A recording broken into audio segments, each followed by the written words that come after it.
On the streets of Caracas, residents are feeling uncertain about their future.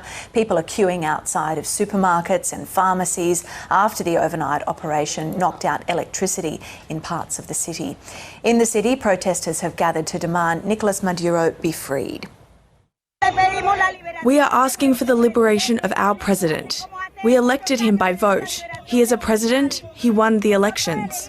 Besides that, Mr. Trump is thinking, if he takes him away, the revolution ends.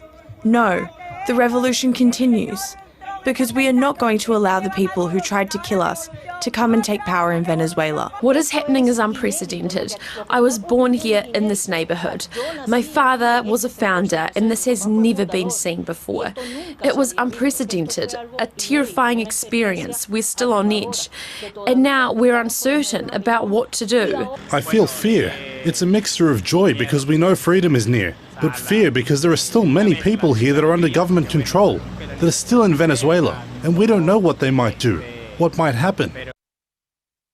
Well, with the leadership vacuum, we've just heard Venezuelan Vice President Delcy Rodriguez, who addressed the nation after the capture of the president, Nicolas Maduro. Now, she has reiterated calls for the release of the president and his wife and called for calm and unity to defend the country.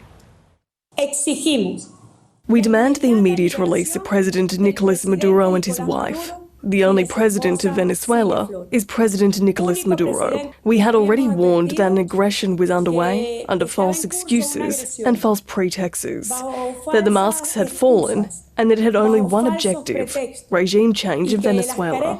That regime change would also allow for the seizure of our energy resources, our mineral resources and our natural resources. That is the Venezuelan Vice President Delcy Rodriguez. Let's get more on this developing story. Our correspondent Rachel Clayton joins us now from Washington, D.C. Good morning to you again. So, Rachel, the US President says that the US will run Venezuela for the foreseeable future, but the question remains, who is in charge in the country now?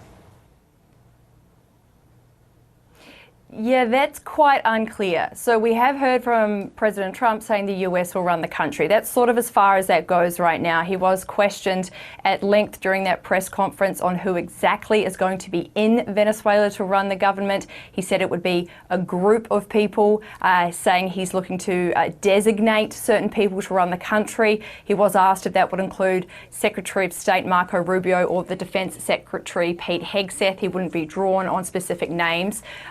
We don't know if there are people already in the country trying to run it. There was speculation that Maria Machado, who won the Nobel Peace Prize and is the opposition leader of Venezuela, would run the country, but Trump shot that idea down, saying that he did not believe she could rule at the moment because she's not trusted and doesn't have the support or the respect of the Venezuelan people. President Trump said that Vice President Delcy Rodriguez had been sworn in as president and is willing to do what the US wants. We've heard a little bit from him on that too. Who's going to take over? I mean, there is nobody to take over. You have a vice president who's been appointed by Maduro, and right now she's the vice president, and she's, I guess, the president. She was sworn in as president just a little while ago. She had a long conversation with Marco, and she said, we'll do whatever you need. I think she was quite gracious, but she really doesn't have a choice. Now, Vice President Rodriguez actually appears to contradict what President Trump has said. She was on state TV in Venezuela a short while ago and said that the only person who runs Venezuela is President Maduro and that she could not replace him. She also said that Venezuela will never be a colony of another nation, so it doesn't really sound like she is willing to do what the United States wants. She's called once again for the release of the president and his wife. So how that country, how Venezuela is going to be run going forward remains to be seen, but we're hoping to get more details on that going forward.